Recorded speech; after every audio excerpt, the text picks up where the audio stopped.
한 달쯤 됐을까요? 이렇게 저희 이메일, 학교에서 오는 이메일로요, 이렇게 그 이메일이 하나가 들어왔습니다. 저희 집에만 온 것이 아니고, 저희 아들 학년의 그 부모님들에게 전부 다 이렇게 이메일이 들어왔습니다. 그 클래스. 한 100여 명 되는 그 클래스 이렇게 몇 개 합친 거겠죠. 그 사이언스 클래스인데 그 클래스에 그 선생님이 메일을 보냈습니다. 근데 메일의 내용을 보니까 선생님이 화가 좀 나 있습니다. 부모님들에 대해서 실망했다는 거죠. 내용이 왜 그런가? 이유가 있습니다. 일주일 후에 이 클래스가 이제 한 100여 명 되는 아이들과 함께 필드 트립을 가기로 되어 있는데, 필드 트립을 갈 때 부모님들이 10명은 발런티어로 나와야 된다는 조건이 있었다고 합니다. 그런데 일주일 뒤면 필드 트립을 나가야 되는데 아직 한 명도 발런티어로 부모님들이 나오지 않은 거예요.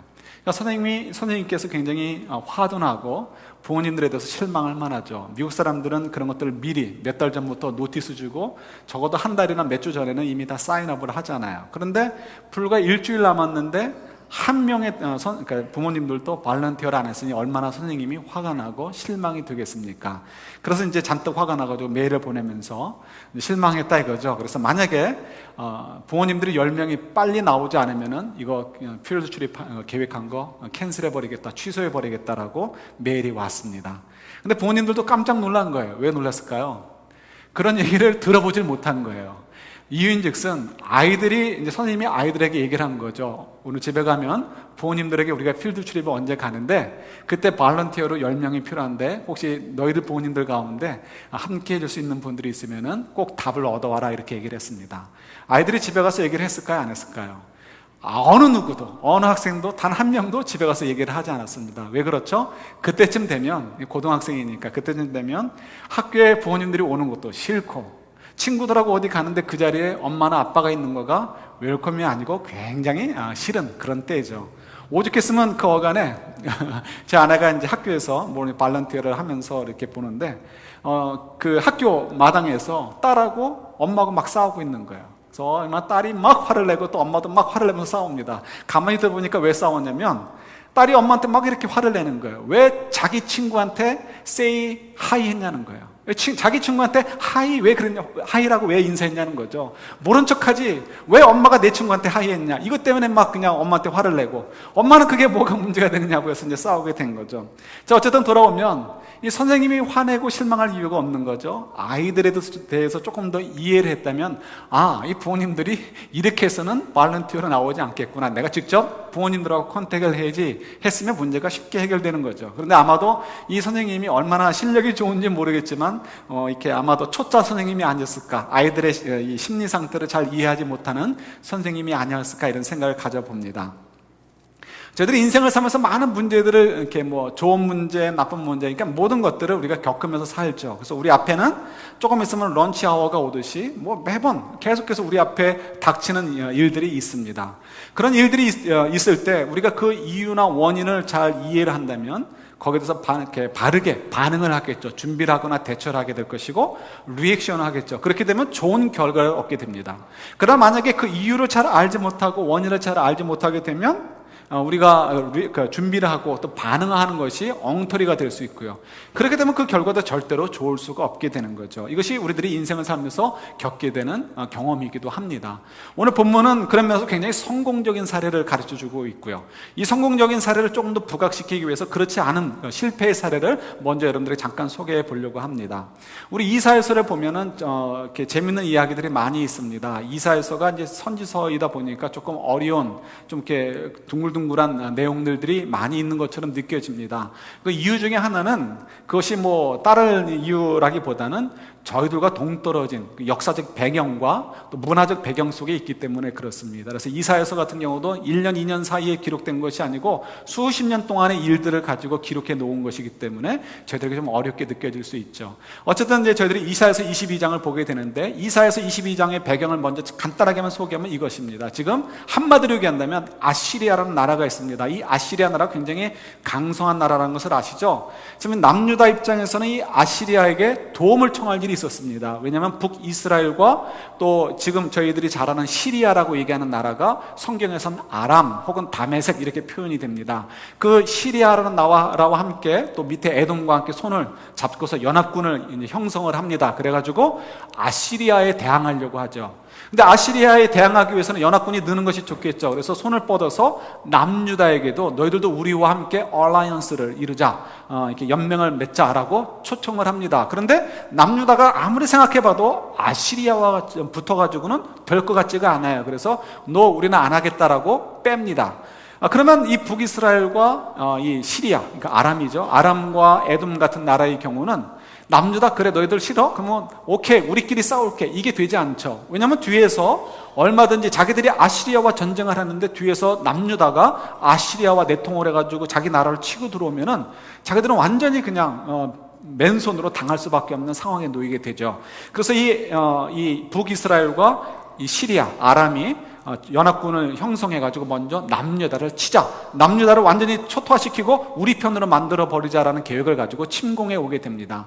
그때 이제 그 유명한 우리 이사야서 7장 말씀 있죠. 임마누엘, 이스라엘이 아하스 임금, 당시의 남유다 임금인 아하스 임금에게 이사야 선지자를 보내가지고 걱정하지 마, 하나님이 너희들을 보호해 주실 거야 라고 약속해 주시려면서 그 두 사람 이사야와 아하스 임금 사이에 아는 어떤 여인을 가지고 그 여인이 아기를 낳을 텐데 그 아기가 크기 전에 하나님께서 그들을 다 초토화시키고 너희들을 보호하시고 구원해 주실 거야 라는 이제 그 유명한 그 임마누엘이라는 예언을 주시죠. 그것이 나중에 가서는 예수님께 이제 적용이 되는 예언이 되기도 합니다. 어쨌든 간에 그런 일들이 벌어지게 되는 것이 이제 그 22장 앞의 내용들입니다. 그래가지고 정말 아시리아가 이 남유다를 침공해오는 북이스라엘과 시리아를 이렇게 대신 쳐줍니다. 그래가지고 이 남유다가 구원을 받게 되죠.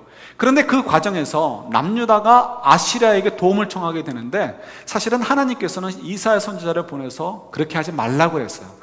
내가 너희들을 구원해 줄 테니까 겁먹지 말고 아시리아에게 손을 뻗지 말라 이거죠. 아시리아에게 도와주세요 하지 말고 나만 의지해라. 내가 너희들을 도와줄게. 그래서 임마누엘이라는 약속을 해주셨는데도 불구하고 이스라엘 백성들이 그것을 믿지 않았습니다. 그래서 아시리아에게 대사를 보내가지고 우리를 좀 도와주십시오, 우리를 좀 구원해 주십시오라고 이제 보내게 요청을 하게 되고요. 아시리아는 옳거니 하고서 그 요청을 받아가지고 침공에 들어오게 됩니다. 그래서 북이스라엘이 그때 멸망하게 되고 또 위에 있는 아람, 시리아도 그때 멸망하게 되고 맙니다. 이렇게 끝났으면 너무 해피엔딩인데 아시리아가 그렇지 않죠. 하나님께서 가만히 두지 않으시겠죠. 왜요? 하나님께서 분명히 남유다 백성들에게 너희들 그러지 말라라고 했는데 아시리아와 손을 잡았잖아요. 그러니까 하나님께서 남유다에게 좀 벌을 좀 주셔야죠. 그래서 이 아시리아가 좋은 마음을 갖지 않도록 하셨습니다. 그래가지고 완전히 깡패가 돼가지고요, 남유다에게 도움을 요청을 받아가지고 도와주러 갔음에도 불구하고 툭 하면 남유다 한 대 뚝 때리고는 돈 내놔, 한번 툭 치고는 또 돈 내놔, 완전 깡패가 돼가지고 남유다를 너무너무 괴롭히는 거예요. 그러니까 이 남유다 백성들은 너무 힘들어서 이거 이제 우리 큰일 났다, 이제 아시리아가 또 쳐들어올 텐데 그때는 우리가 나라가 멸망하게 될 것이고 우리는 이제 끝나게 됐다라는 그런 불안 속에서 지내는 때가 바로 이제 이사야서 22장의 그 내용의 그 배경이 될 수 있습니다. 그래서 여러분 간단하게 소개를 드리고요, 우리 한번 이사야서 22장을 이제 살펴볼 텐데요, 그 전에 왜 그렇다면 이런 문제가 생겼는가에 대해서 생각해 보는 것이 필요하겠죠. 항상 이유와 원인을 정확히 보는 것이 우리에게 중요하잖아요. 그래서 이사야서 1장을 보시게 되는데 제가 준비를 했습니다. 23절부터 26절인데 왜 이스라엘이 멸망할 수밖에 없는가? 이때 이스라엘은 북이스라엘과 남유다를 다 합쳐서 하는 얘기예요. 왜 북이스라엘과 남유다, 하나님 백성들이 왜 멸망할 수밖에 없는가, 왜 하나님께 혼이 날 수밖에 없는가를 설명해 주고 있습니다. 그래서 우리 23부터 26절까지 한 절씩 저와 여러분들이 한번 교독하도록 하겠습니다. 이것도 역시 표준 세번역입니다. 너희 지도자들은 주께 반역하는 자들이요 도둑의 짝이다. 모두들 뇌물이나 좋아하고 보수, 이제 페이죠. 어떤 일을 하고 받는 페이, 보수나 계산하면서 쫓아다니고 고아의 송사를 변호하여 주지 않고 과부의 하소연쯤은 귓전으로 흘리는구나. 그러므로 주 곧 만군의 주 이스라엘의 전능하신 분께서 말씀하신다. 내가 나의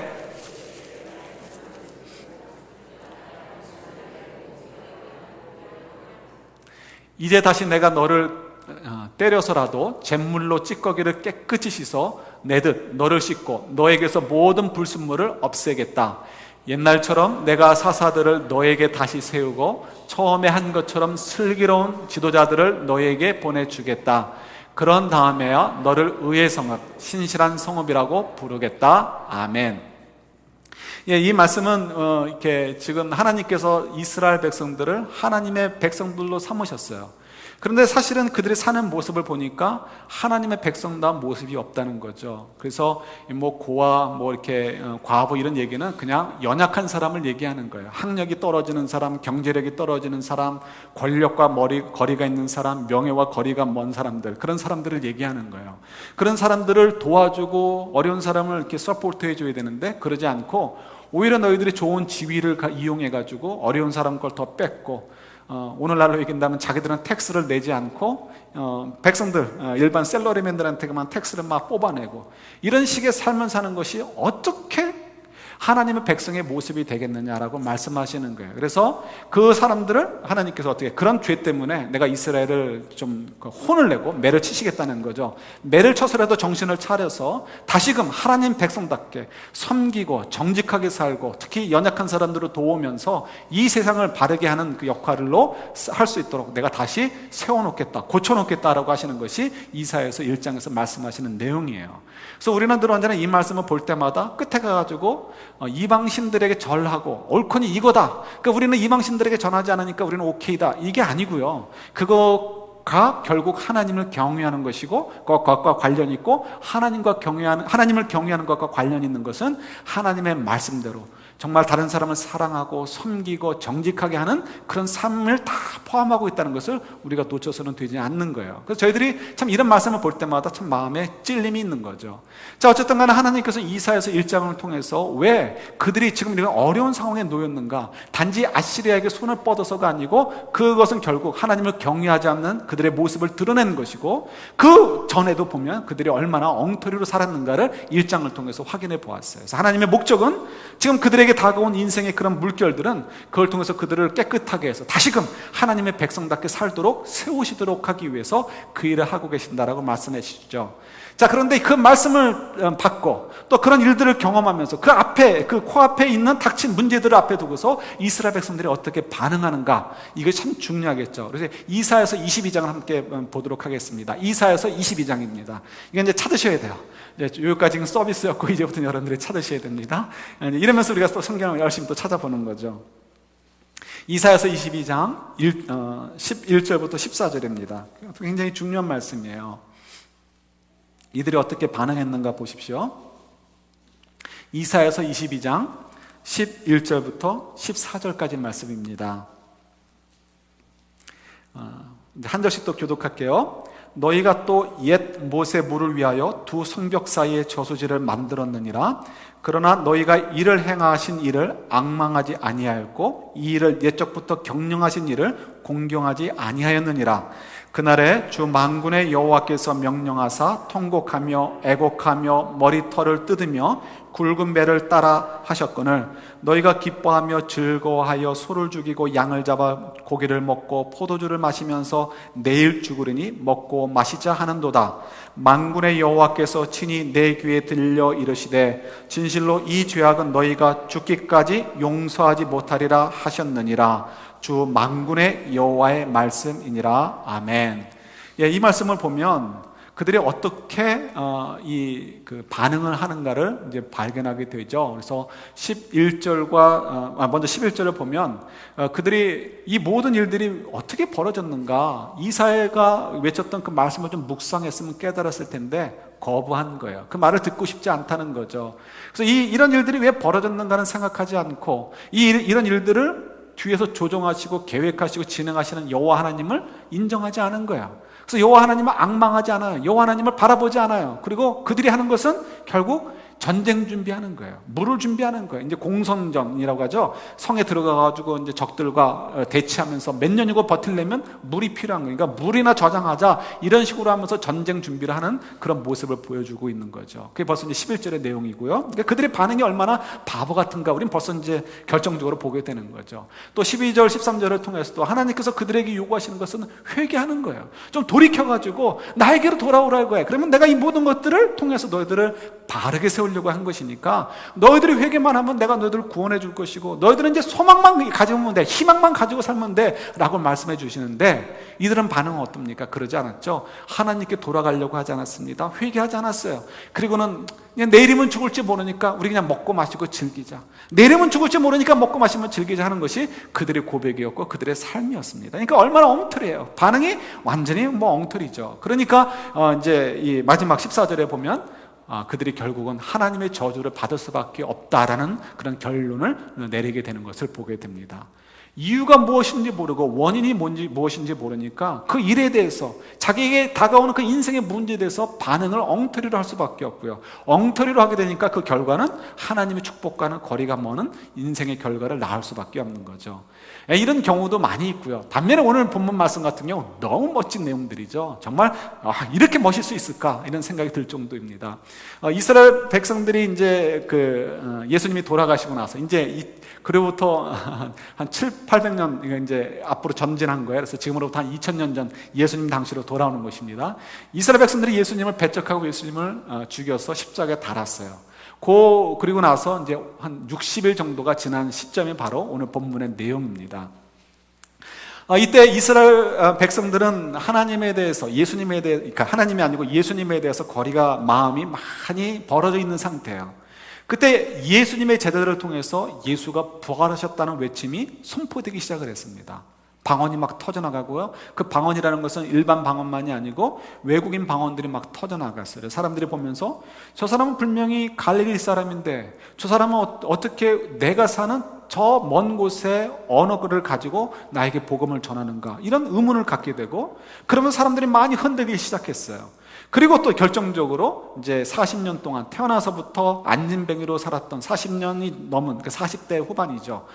옛날에 40대라는 것은 언제 죽을지 모르는 노년기입니다. 일반적으로. 그래서 한번 1900년 초반까지만 해도 평균 연령이 40세 조금 초반대라고 하죠. 그래서 모차르트는 더 일찍 죽었지만 베토벤 이런 사람들이 40대에 다 죽는 이유가 그들이 천재라서 일찍 죽는 게 아니고 그때만 하더라도 의학적인 서포트가 없었기 때문에 40대 초반에 많이들 죽었다고 하죠. 그러니까 이 성경에 나오는 요 40대 초반이다 그러면 40대다라고 하는 것은 죽을 날이 얼마 안 남은 사람이라고 해도 과언이 아닌 거예요. 근데 그 사람을 베드로가 가면서 이렇게 이 병을 고쳐주게 되죠. 그래서 너무 깜짝 놀라게 된 거예요. 근데 병을 고쳐주는데 어떻게 고쳐줬다고요? 누구의 이름으로? 예수의 이름으로요. 근데 그 예수 이름이 어떤 이름입니까? 바로 60일 전에 바로 그 자리에서, 그 예루살렘에서 하나님을 모독한 죄로, 블레스펌이라고 하죠. 하나님을 모독한 죄다라고 뒤집어 씌워가지고 십자가에 달려서 처형을 했던 사람들이 그 사람들이란 말이에요. 근데 그곳에서 그 예수의 이름으로 증거한다는 건 굉장히 놀라운 일인 거죠. 사실은 그 당시에는 예수의 이름은 예루살렘에서는 꺼내서도 되지 않는 금기어나 마찬가지입니다. 그럼에도 불구하고 그들이 담대하게 예수 이름으로 일들을 벌어지게 되는 거예요. 그러니까 굉장한 일들이 벌어지게 되는 거죠. 그때 당시에 유대인들에 있어서 최고의 권력 기관이 어디죠? 그때 유대 땅에서 가장 권력이 있었던 것은 물론 로마예요. 그러나 로마는 일반적으로 식민지 사람들이 자치적으로 이렇게 행세하기를 원했지 자기들이 직접적으로 뭔가를 하는 것을 좀 꺼려했습니다. 특별히 유대 사람들은 더 아주 그냥 이렇게 즐겼죠. 그래가지고 밟으면 더 꿈틀거리는 사람들이었죠. 그래서 로마 군대가 예루살렘에 주둔을 할 수가 없었습니다. 군기에 로마 황제가 상징으로 붙어 있고 로마 군단이 이렇게 상징하는 그런 상징물들이 그려져 있잖아요. 이건 우상이다 그래가지고 절대로 그런 그림이 있는 방패나 깃대를 가지고는 예루살렘에 들어갈 수가 없었습니다. 그래서 로마 군인 자체가 예루살렘에 주둔할 수가 없었어요. 그래서 해변 도시인 가이사랴에 가가지고 그곳에 주둔하고 있었습니다. 그만큼 이스라엘 사람들이 아주 굉장히 강력했었어요. 그래서 더더욱이 이 이스라엘 사람들에게서는 이 유대인들의 그 이스라엘 사람들의 자치권을 많이 인정을 해줬습니다. 그 자치권의 최고봉, 그 권력의 최고봉은 누구냐면 성경에 나오는 공회 혹은 의회라고 번역되어 있는 산헤드린입니다. 이 산헤드린은 70명으로 구성됐죠. 그래서 결국 이 사람들이 이제 그 예수님을 처형하게 되는 그런 결정을 내리게 되는 그런 그 위치에 있게 되기도 하죠. 그래서 나중에 본디오 빌라도로 윽박질러가지고 협박을 해가지고 예수님을 죽이게 하는데 그 일을 앞장서게 되는 것이 산헤드린이 되기도 합니다.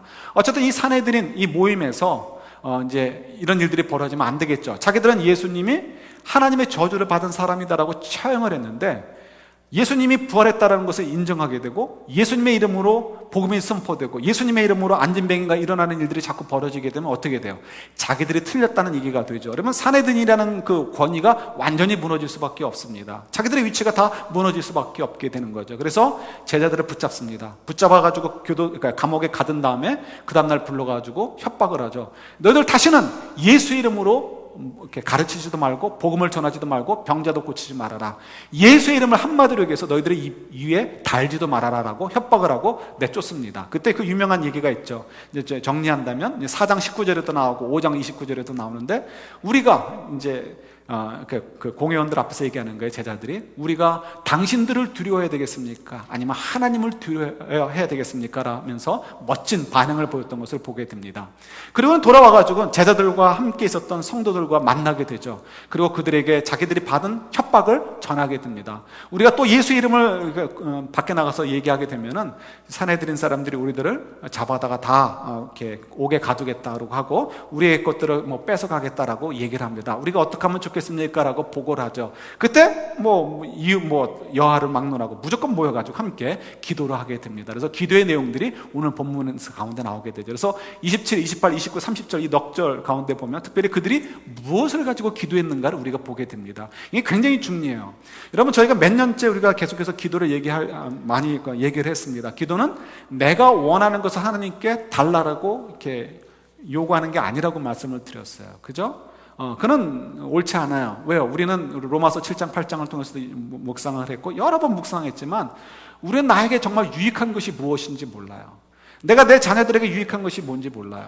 내일 일을 몰라요. 그런데 우리가 어떻게 이것이 있으면 좋겠다라고 생각해서 하나님 이거 주세요라고 얘기할 수 있겠어요? 그건 사실은 어불성설이에요. 그래서 성경도 우리는 알바를 무엇을 구해야 될지를 모르는 사람들이기 때문에 기도할 수 있는 능력이 없기 때문에 성령님께서 우리를 위해서 말할 수 없는 탄식으로 기도해 주신다라고 말씀하고 계시는 거예요.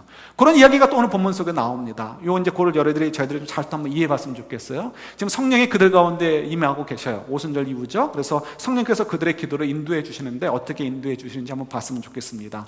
그들이 모여서 기도를 했어요. 27절, 28절에 보니까 첫 번째로 그들의 입에서 나오는 얘기가 있습니다. 뭐가 나오죠?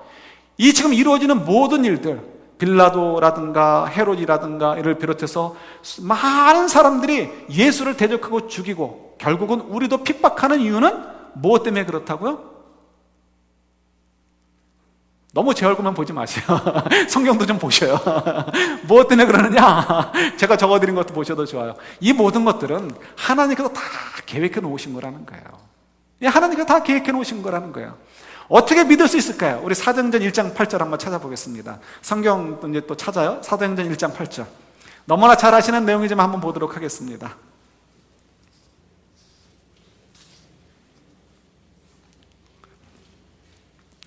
요거하고 이제 한 군데만 더 찾아볼 거예요. 사도행전 1장 8절 같이 봤습니다. 오직 성령이 너희에게 임하시면 너희가 권능을 받고 예루살렘과 온 유대와 사마리아 땅끝까지 이르러 내 증인이 되리라 하시니라. 아멘. 그들의 운명은 뭐라고요? 뭘 해야 된다고요? 내 증인이 돼야 된다는 거예요. 내 증인이 되는 것인데 그게 왜 우리가 지금 당하는 고난과 관련이 있느냐? 우리 마태복음 5장 10절 한번 가도록 하겠습니다. 5장 10절, 11절, 12절 같이 봅니다. 마태복음 5장 10절, 11절, 12절. 우린 죄의 이 본성이 남아있어가지고요, 내가 똑똑하지 않다는 얘기를 들으면 열이 납니다. 화딱지가 나고요. 우리가 기도할 줄 모른다라고 하면 우리 목사님이 나한테 시비거나 이렇게 생각하실 분들이 있을지 몰라요. 제 얘기가 아니고 성경 얘기예요. 그죠? 우리 5장 10절, 11절, 12절 같이 봤습니다. 의를 위하여 박해를 받는 자는 복이 있나니 천국이 그들의 것임이라. 나로 말미암아 너희를 욕하고 박해하고 거짓으로 너희를 거슬러 모든 악한 말을 할 때에는 너희에게 복이 있나니 기뻐하고 즐거워하라. 하늘에서 너희의 상이 큼이라. 아멘. 여기까지만 읽겠습니다. 뭐라고요? 우리가 예수님 때문에 악한 말을 듣거나 핍박을 당하면 우리에게 복이 있다는 거. 왜요? 기뻐하고 즐거워하라는 거죠. 이유는 하늘에서 우리의 상이 클 것이기 때문에 그렇다는 거예요. 이건 너무나 심플합니다. 우리는 의의 백성으로 이 땅에 파송받은 자들이에요. 누누이 말씀드리지만 부모님들이 결혼해서 신혼여행 갔기 때문에 태어난 것이 아니고요, 마지못해 나온 게 아니에요. 창세전부터 하나님이 우리를 아르셨다고 했어요. 그리고 하나님의 계획 속에서 바로 이때 하나님의 거룩한 일을 위해서 우리를 이 땅에 파송하신 거예요. 그래서 그 일을 위해서는 우리가 하나님의 선한 일을 해야 되는데, 선한 일을 하는 데에는 반드시 뭐가 있습니까? 그림자가 있죠. 그래서 사단이 존재하고, 사단은 끊임없이 우리와 대항해서 우리를 괴롭혀요. 우리가 그 일을 하는 것을 방해하는 거죠. 그래서 우리가 그걸 갖다가 핍박을 받는다. 주를 위하여, 하나님의 선한 일을 위하여 핍박을 받는다라고 얘기를 해요. 이 핍박을 받는 것은 꼭 공산당에 와서 총뿌리를 들이대고 예수를 부인해라 이런 차원만이 아니고, 사단이 와서 우리를 꼬시는 거예요. 너 저 남자 얼마나 멋있냐? 저 여자 얼마나 멋있냐? 남편보다 아내보다 더 멋있잖아. 한번 데이트 한번 해봐. 이런 유혹 주는 거, 이런 것들이 사단이 우리를 이렇게 핍박하는 것이 될 수 있죠. 얼마든지 거짓말하고, 얼마든지 세금 속일 수 있고, 얼마든지 다른 사람들 그냥 무시하고 내 권리만 찾는 거, 이 얼마든지 사단이 우리를 무너뜨리는 얼마나 무서운 무기들입니까? 이런 것들이 다 핍박이라고 얘기하는 거예요.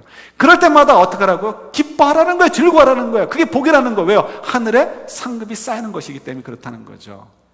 그러니까 지금 이 제자들이 사도행전 1장 8장이나 마태복음 5장 10절, 11절, 12절의 말씀이나 또 요한복음 6장에 있는 말씀이나 너무나 많은 말씀들이 있죠. 주님께서 가르쳐 주신 말씀들을 기억하는 거예요. 그러니까 주의 말씀을 통해서 우리 지금 벌어진 상황들을 보니까 이것은 우리가 가야 되는 인생의 길인 거예요. 이 모든 것들은 하나님이 계획해 놓으신 일인 거예요. 그러니까 이 하나님께서 하신 일들을 인정하게 되는 거죠. 하나님을 인정하게 되는 거예요. 그게 벌써 이제 27절, 28절에 나오는 기도의 내용이 되는 거예요. 그래서 기도라는 것은 단지 뭘 주세요. 내가 판단이 옳습니다. 주님은 내 사정 몰라요. 주님은 내가 필요한 건 몰라요. 그러니까 주님은 내가 달라는 것만 주시면 돼요. 이게 기도가 아니라는 것을 다시 한번 확인하게 되는 거야. 기도를 통해서 하나님의 뜻을 다시 한번 확인하게 되고, 그 속에서 내가 어떻게 응답해야 되는가, 그리고 그 속에서 내가 나에게 주시는 하나님의 용기는 무엇인가, 격려는 무엇인가를 발견하게 되는 거죠. 하나님 주시는 용기와 격려가 무엇일까요?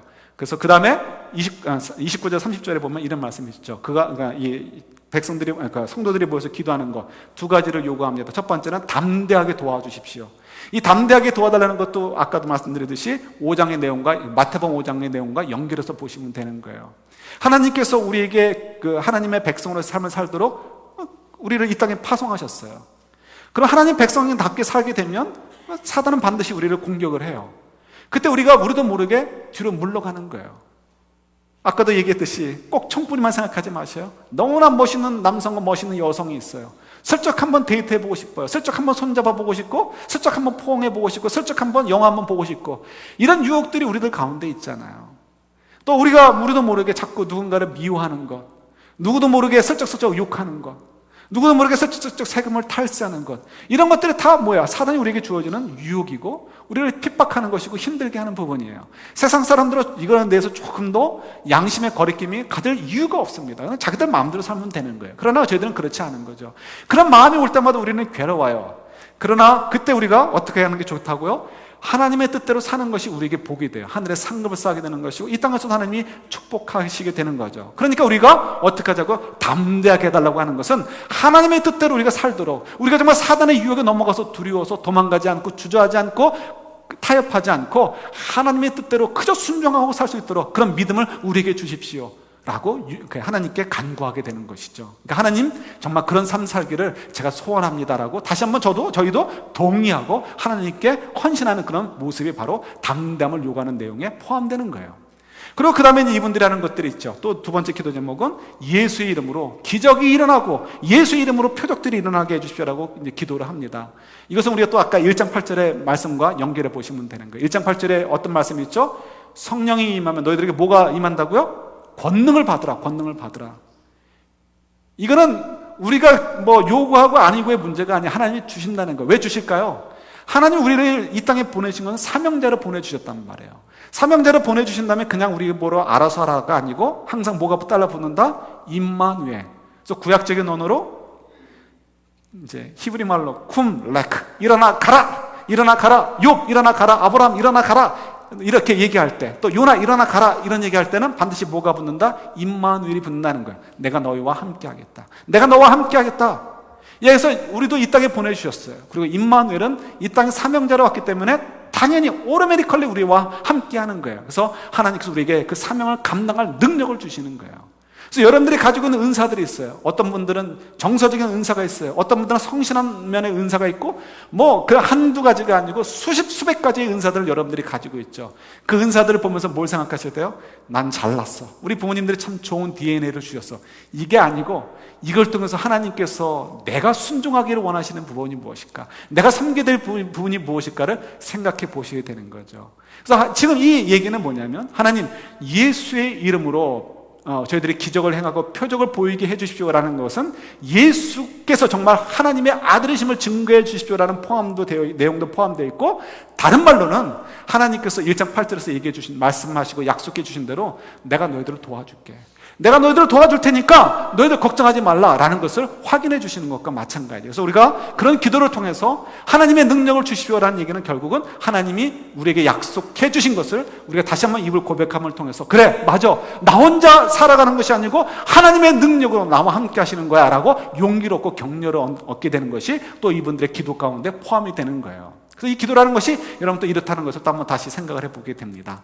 자, 근데 이제 넘어갈게요. 그랬더니 31절에 어떻게 되죠? 하나님께서 정말 그들의 기도를 응답해 주셔서 성령이 충만하게 하셨어요. 그리고 그들이 담대하게 하셨어요. 정말 좋은 결과를 얻게 되는 거죠. 우리도 인생을 살면서 그런 이제 이 일들이 많이 있죠. 고난과 환난만 있는 것이 아니고 좋은 일도 있어요. 그런데 모든 일들은 하나님의 계획 속에 있어요. 어느 것도 우연이 없고 어떤 것도 그냥 우리가 원해서 되는 것이 아니고 하나님의 선하신 뜻 가운데 이루어지게 있는 거예요. 저희들이 중요한 것은 그때 우리가 그것을 이유와 원인을 잘 이해를 하고 바르게 반응을 하게 될 때 좋은 결과를 얻게 되는 거죠. 근데 넘어가기 전에 간단하게 좀 조금만 여러분 성경을 사도행전 묵상하실 때 필요한 팁을 좀 드리면요. 여기서 지금 이 사도행전에서 자꾸 반복되는 것이 있습니다. 그것 중에 하나가 뭐냐면 이제 이적과 관련된 거예요. 병자를 고치는 것이 많이 나옵니다. 근데 여러분, 병자를 고치는 것에 대해서 너무 현혹되지 않았으면 좋겠어요. 우리가 예를 들어서 이제 조금 더 오버롤로 얘기하면, 일반적으로 얘기하면 사도행전에 나오는 그 초대교회의 모습을 보면서 우리가 흔히들 이렇게 얘기를 많이 했었어요. 몇 년 전까지만 해도, 그러니까 10여 년 전까지만 해도 초대교회는 교회의 모범이다, 이렇게 얘기를 했습니다. 근데 이건 착각이에요. 성경을 자세히 보면 초대교회가 모범이 될 이유가 하나도 없습니다. 왜 그러냐? 초대교회도 문제가 많았어요. 초대교회 안에서도 성도들이 싸움박질이 있었어요. 그래서 집사제도가 생기게 되죠. 돈 문제 때문에 싸움박질이 생기고, 초대교회 성도들이 또 리더십들이 바울이라든가 세계 선교를 발목을 잡는 일들이 벌어졌어요. 그러니까 초대교회라고 해서 와 이렇게 아니고, 초대교회도 다 문제가 있어요. 우리하고 똑같은 거예요. 근데 그러면 초대교회의 그 좋은 모습들로 부각시킨 내용들은 무엇일까? 그걸 저희들이 잘 이해를 하셔야 되는 거예요. 그래서 그 중에 하나가 먼저 첫 번째 나오는 것이 병을 고치는 거예요. 농담 삼아 이렇게 생각을 해봤는데, 우리 인구 센서스 조사를 합니다. 10년에 한 번씩 하죠. 제가 만약 할 수만 있다면, 할 수 없지만 할 수만 있다면 예수님 당시에 1년 단위로 센서스를 한번 조사해 봤으면 좋겠어요. 또 초대교회 당시에 오순절 그 어라운드에 1년 단위로 한번 좀 이렇게 센서스를 조사해 봤으면 좋겠어요. 센서스를 조사하면은 인구가 몇 명이다, 그 다음에 학력들, 뭐 재산 상태, 뭐 에트닉 이런 것들 다 조사하잖아요. 저는 다른 거 다 필요도 없고 인구가 몇 명이었고 그 다음에 환자가 몇 명이었는가를 확인해 보고 싶어요. 그때 당시 인구가 한 300만 정도를 봅니다. 예수님께서 많은 사람들의 병자를 고쳐주셨어요. 그러면 일반적으로 그 전까지 예수님이 그러니까 일하시기 전까지는 인구 300만에 환자가 한 30만 명이었으면 예수님께서 많은 병자를 고쳐주셨잖아요. 그럼 그때는 그 3년 동안에 그러니까 병자가 한 5천 명으로 줄었을까요? 아니죠. 예수님께서 많은 병자를 고쳐주셨지만 수백 명 병자 가운데 그 병자들이 모여있는 곳에서도 단 한 명만 고쳐주시고 떠나실 때도 있고, 많이 고쳐줘 봤어요. 몇 사람, 몇십 명, 뭐 그 정도 하루에, 그죠? 어떤 때는 뭐 고쳐주지 않으신 날도 있고. 또 우리 초대교회 지금 우리 사도행전을 묵상하면 모든 병자들이 다 고침을 받은 것처럼 표현이 되는데, 그것은 일종의 문학적인 표현 기법이죠. 그때 만약에 300만이 인구였으면, 그때 오순절 사건 이후에 제자들이 막 병자를 고치고 돌아다닐 때는 병자들의 숫자가 한 30만에서 한 15,000명 정도로 줄었을까요? 아니요. 그렇지 않을 것입니다. 어쩌면 좀 몇천 명 혹은 또 몇백 명은 더 줄었을지 모르지만 일반적으로는 뭐 그 숫자가 그 숫자인 거죠. 제가 얘기하고 싶은 것은 병자가 고침을 받는 것은 소수에 지나지 않는다는 거예요. 대다수는 여전히 병자이고 대다수는 여전히 가난해요. 또 볼까요? 지금 사도행전에서 강조하는, 그러니까 많이 강조하는 것, 초대교회에서 그 성령이 충만했을 때 강조하는 것 중에 하나가 4장 마지막 부분과 5장 첫 부분에 나오는 헌금의 내용입니다. 모든 것을 팔아가지고 헌금을 했다는 거죠. 그래서 우리가 깜짝 놀랍니다. 그런 일이 어떻게 있었을까? 예, 그 유명한 바나바도 4장에 나오게 되고 5장에서는 실패한 자로서 아나니아와 삽비라의 얘기가 나오죠. 여러분 깜짝 놀랄 이유가 하나도 없어요. 제가 동부에 있을 때만 해도 실제로 그런 분들이 많았습니다. 뭐 우리 백인분들 그런 분들 많잖아요. 제가 죽을 때쯤에 집 팔아가지고 또 제 전 재산을 정리해가지고 누구한테 줘요? 미국 사람들은 자녀들한테 잘 안 주죠? 누구한테 줍니까? 교회에다 다 헌금을 합니다. 실제로 제가 있던 교회도 그랬어요. 그 분은 교회를 나오는 분이 아니에요. 그런데 이제 집이 세 채인가 있었어요. 그분이 60대가 돼가지고 이제 은퇴해서 이렇게 좀 널널하게 보내시는 분인데, 교회는 안 나오시는 분인데 와이프가 교회를 나오셔요. 국제 결혼하신 분이죠. 한국 분이에요. 그럼 자기가 집이 많고 뭐 쓸모도 없고 그러니까 자기가 쉬니까 집을 하나 잘 고쳐가지고는 그 집을 그냥 교회에다 헌금을 해버린 거예요. 몇십 명 나오는 그 조그만 교회, 그게 이제 헌금이 된 거죠. 그러니까 얼마나 큰 도움이 됐겠어요. 이런 일들이 동부에서는 사실은 있죠. 많이 있죠. 서부에서는 그런 얘기를 들어보지 못했어요. 제가 있었던 큰 교회에서도 못 들어봤고, LA에서도 자우지간 그런 얘기를 못 들어본 것 같아요. 물론 더 큰 얘기도 있었지만, 뭐 집을 팔아가지고 이렇게 뭐 헌금했다 이런 얘기 별로 못 들은 것 같아요. 그럼 어쨌든 간에 동부나 미국 사회에서는, 또 유럽 사회에서는 자녀들에게 재산을 다 물려주지 않고 일정 부분을 팔아가지고 그냥 교회 헌금하는 거, 혹은 전 재산을 교회 헌금하는 일들이 종종 있습니다. 그러나 이것이 절대 다수는 아니에요. 소수라는 거예요. 소수. 그리고 또 미국 사람들만이 아니에요. 예수님 당시나 그 이전에 유대교인 가운데서도, 유대인들도 지금도 마찬가지고요. 그런 일들을 하죠. 그러니까 지금 성령을 충만해져서 갑자기 눈이 뒤집혀져 가지고 크리스찬들만 집을 팔아가지고 제 전 재산을 팔아서 이렇게 하나님께 드린 것이 아니고 이미 다 모든 사람들이 그러고 있었다는 거예요. 다만 소수라는 거, 소수라는 거. 이게 중요한 거예요. 이유가 뭐냐면, 제가 말씀드리고 싶은 건 뭐냐면, 하나님께서 복음을 더욱 드러나기 위해서 각자에게 주신 은사가 달라요. 그 은사를 따라서 하나님 요구하시는 헌신과 믿음의 도전들이 다 다르다는 거예요. 그러니까 나는 돈이 너무 중요한데 나는 이건 아닌가 보다, 다행이다, 이런 의미가 아니고, 이건 저도 몰라요. 여러분들과 하나님과 관계 속에서, 그 인격적인 관계 속에서 주님께서 여러분들에게 요구하시는 것이 무엇인가를 잘 판단해서 늘 언제나 여러분들 거기 순종하며 살아야 되는 거죠. 인생에 한 번 있는 게 아니고 매일의 삶 속에서 있는 거죠. 근데 이것은 여러분, 똑같은 사람에게 있어서도 때를 따라서 변해요. 예를 들어서 또 하나 나오는 것이 뭐가 있냐면, 그렇게 교도소에 잘 잡히는데 교도소에서 놀랍게 하나님의 이적으로 자꾸 풀려나요. 그래서 5장과 6장에도 그런 내용이 나오게 되고, 또 나중에 가면 사도 바울의 얘기 때도 그런 얘기가 나오죠. 그래서 교도소에 갇혔는데 갑자기 옥문이 열리고, 간수들은 자기 죄수가 빠져나오는 것을 보지도 못하고 착고가 풀리고, 그래서 풀려나는 일들이 벌어지게 됩니다. 그걸 보면서 더 사람들이 예수를 주로 고백하게 되는 일들이 벌어지게 되죠. 그런데 그렇다면 정말 성령이 충만하게 되면 모든 옥문이 열리나요? 그렇지 않죠. 많은 사람들이 또 순교를 당했어요. 근데 순교를 당한 사람들은 하나님이 덜 중요하게 여기서 순교를 했을까요? 그렇지 않죠. 이 성경에 나오는 유명한 사람들 가운데 베드로가 바울은 잡혔다가 기적적으로 풀려난 사람들입니다. 대표적인 사람들이에요. 근데 이 사람들이 결국은 어디서 죽죠? 나중에 늙어가지고 기력이 다 해서 죽은 것이 아니고 로마 교도소에 갇혀서 있다가 죽임을 당했어요. 그래서 거의 정설로 받아들이는 전설이 있는데, 그게 뭐냐면 베드로는 까꾸로 뒤집혀서 십자가에 매달려 죽었을 것이다 라고 얘기합니다. 맞을 것 같아요. 왜냐하면 그때 당시에 네로 황제가 그런 짓을 참 많이 했거든요. 자기 집에 파리를 열어놓고 기독교인들을 잡아다 그렇게 많이 죽였어요. 또 사도 바울은 톱으로 몸이 켜가지고 목을 잘랐는지 몸을 잘랐는지 모르지만 그래서 죽였다라는 이제 전설이 있죠. 그래서 정설로 거의 받아들여집니다. 그들이 다 결국은 처음에는 교도소에서 풀려나기도 했지만 나중에는 교도소에서 죽게 되고 많은 것을 보게 되죠. 그러니까 어떤 때에는 교도소에서 풀려나는 것, 기적적으로 풀려나는 것이 복음을 전하는 데 더 효과적이에요. 그러나 어떤 경우에는 교도소에서 순교하는 것이 복음을 전하는 것에 더 이렇게 효과적일 때가 있는 거죠. 그래도 하나님은 너무 자진하시다? 아니요. 사도 바울이 얘기했잖아요. 나는 빨리 죽어서 천국을 가고 싶다라고 얘기했잖아요. 예, 우리가 갈 본향을 생각한다면, 그곳을 누리게 될 영광을 생각한다면 이 땅에서의 고난이 아무것도 아니라는 거죠. 그래서 아까 우리 마태복음 5장 10절, 17절, 12절 묵상했던 것처럼 그런 고난이 있으면 복이라는 거예요. 그래서 기뻐하고 즐거워하라는 거예요. 하늘에 상급을 쌓아둘 것이니까. 그러니까 우리의 관점은 자꾸 이 땅에 머무는 것에 문제가 되는 거예요. 그래서 여러분 이 사도행전을 보시면서 특별히 그 성령 충만했을 때 나타나는 증상들 가운데 사도행전에서 몇 가지 강조하는 거, 병자를 고치는 거, 그 다음에 또 옥문이 열리는 거, 또 그 다음에 뭐 있었어요? 뭐 이렇게 헌금하는 문제, 이런 것들을 너무 티피컬한, 우리가 모두가 받아야 되는 그 동일한 것으로 생각하지 마시고 각자에게 또 때를 따라서 우리에게 요구하시는 것이 다르구나 하는 것을 여러분 기억을 하시고 잘 반응을 하시면 좋을 것 같아요. 자, 우리가 이제 이 땅을 살면서 어떻게 반응하면 좋을까요? 제가 영화를 보는 걸 참 좋아합니다. 뭐 마땅히 다른 거 스트레스 해소할 게 없죠.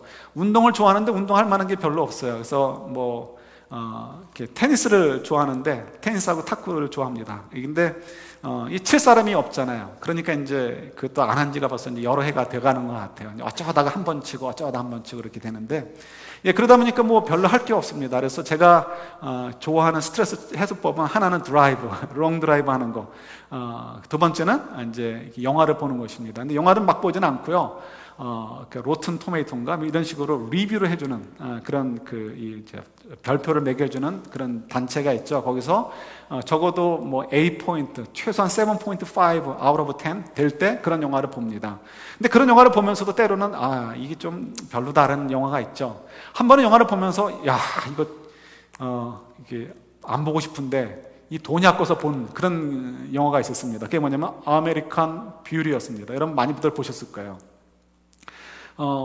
참 아메리칸 뷰티 해가지고 평이 9점 몇이었습니다. 너무 좋은 영화인가 보다라고 봤는데 얼마나 정말 실망을 했는지 도중에 정말 보고 싶지 않고 꺼버리고 싶었는데 이렇게 중단하고 싶었는데 돈이 아까워서 봤고요.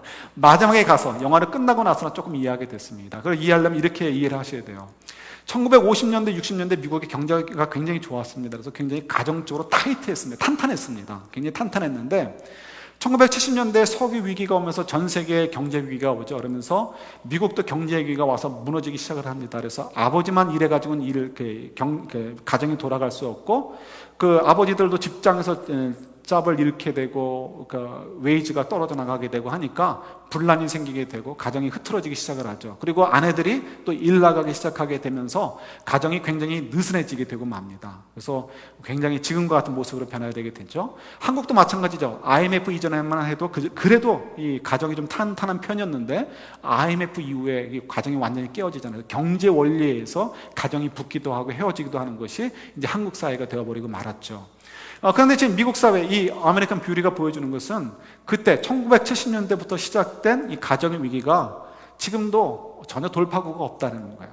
지금의 아메리칸 뷰티라고 얘기하는 것 가운데는 가장 중요한 것은 이거죠. 성공신화, 예? 그다음에 물질 만능주의.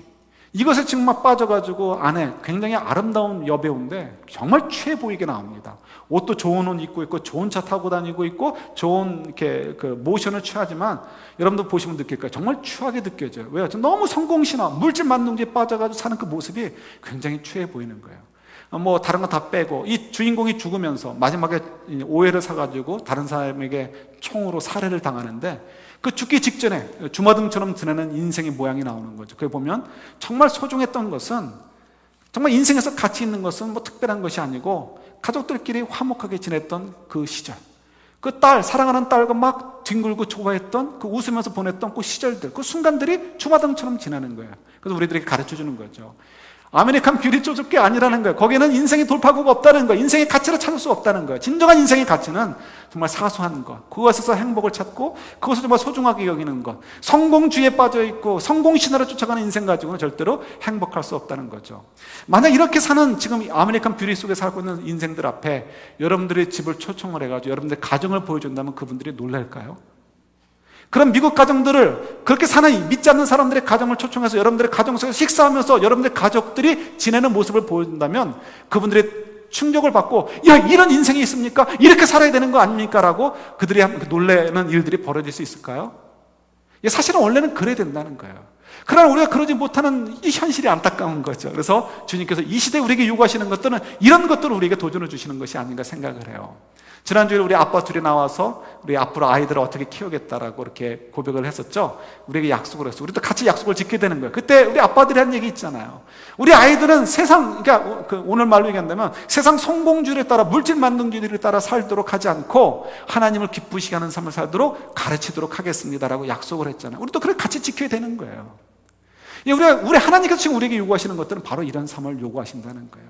이런 모습을 통해서 사람들이, 여러분들의 자녀들이 모여있는 곳에서, 자녀들이 친구들하고 놀고 있는 모습을 보면서, 라이드를 하러 왔던 부모님들이 보면서 당신의 자녀들은 어떻게 키웠길래 다른 사람을 배려하고, 어떻게 키웠길래 저렇게 정직하고, 어떻게 키웠길래 저런 말을 합니까? 라는 얘기를 들을 수 있도록 우리가 애를 써야 되는 거예요. 다른 사람들이 우리들의 모습을 보면서 당신은 어떻게 했길래 우리들처럼 물질 만능주의, 우리처럼 성공신화에 빠져 살지 않고 그와 같이 정직하고, 그와 같이 양보하면서, 그와 같이 여러분들이 얘기한다는 그 본향을 향해서 살 수 있습니까? 라고 묻고 좀 충격을 받을 수 있어야 된다는 거예요. 그것이 하나님께서 우리에게 요즘 이 시대에 요구하시는 가장 중요한 도전 가운데 하나가 아닐까 생각을 해보게 됩니다. 그때 우리가 기도하는 거예요. 하나님, 우리 담대하게 해주십시오. 이 담대하게라는 것은 다른 것이 아니고 하나님 말씀대로 순종할 수 있도록 우리 용기를 주십시오라는 얘기인 거예요.